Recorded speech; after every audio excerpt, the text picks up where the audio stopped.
ان الحمد للہ نحمده ونصلی علی رسوله الکریم اما بعد فاعوذ باللہ من الشیطان الرجیم بسم اللہ الرحمن الرحیم لقد كان لكم في رسول الله اسوة حسنة وعن حفصة رضی اللہ عنہ عن النبی صلی اللہ علیہ وسلم من لم يبيت الصيام قبل الفجر فلا صيام له رواه النسائی وصححہ الالبانی۔ سامعین محترم، بعض بھائیوں کا بار بار سوال پوچھا جا رہا ہے کہ روزے کی نیت کیسے کریں گے۔ یوں تو تمام اعمال کا دار و مدار نیت پر ہے۔ کوئی بھی عمل ہو جس کا نیت درست نہ ہو وہ کام اللہ کے ہاں مقبول نہیں ہے۔ کوئی بھی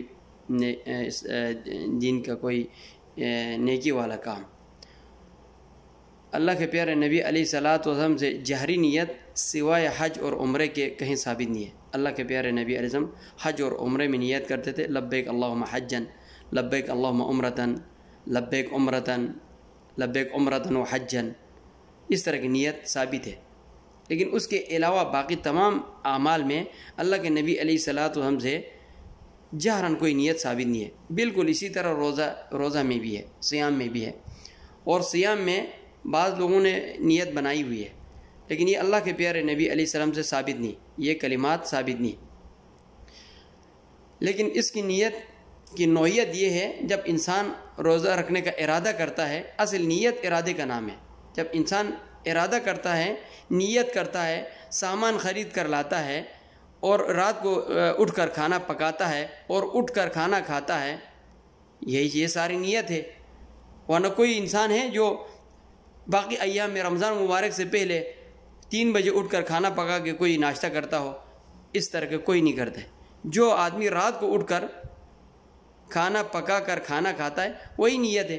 اور اسی طرح جب رمضان مبارک کا مہینہ داخل ہوتا ہے تو سب لوگوں کی یہ نیت ہوتی ہے، رمضان مبارک کا مہینہ آیا ہم روزہ رکھیں گے، یہ بھی ایک عمومی ایک نیت ہے۔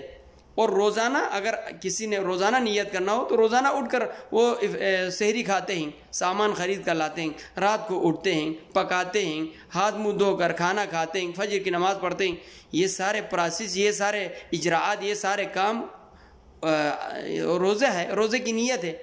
تو اس کے لیے کوئی خاص کوئی کلمات اللہ کے پیارے نبی علیہ الصلوۃ والسلام سے ثابت نہیں ہے۔